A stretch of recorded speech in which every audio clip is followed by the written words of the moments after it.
The gentleman is recognized. Iran is the largest sponsor of state terrorism. Their tactics of terror know no bounds, and they will stop at nothing to destroy our strongest allies in the Middle East. Indeed, a week ago today, we saw them unleash a barrage of weapons intended to kill thousands.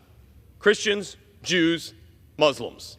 No discretion in between, but for a 99% repulse rate by Israel, America, and our allies, we stood firm. This is in the kinetic world. As an Air Force officer, we have done this many times, but we must also combat terrorism at its source, its funding.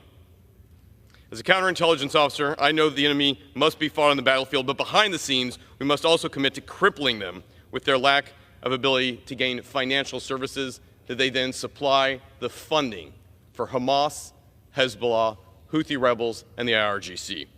My amendment will require the U.S. government to diligently review all of Iranian assets above $5 million to accurately understand where their funding is coming from, where it is going, and who is benefiting from it.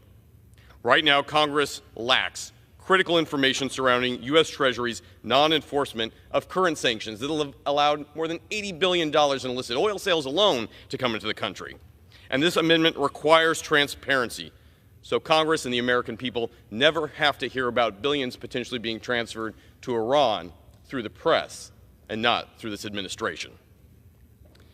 This amendment also gives Congress knowledge that we require to effectively ensure oversight and draft targeted legislation to ensure the Iranian regime doesn't have access to the funds necessary for it to finance terror.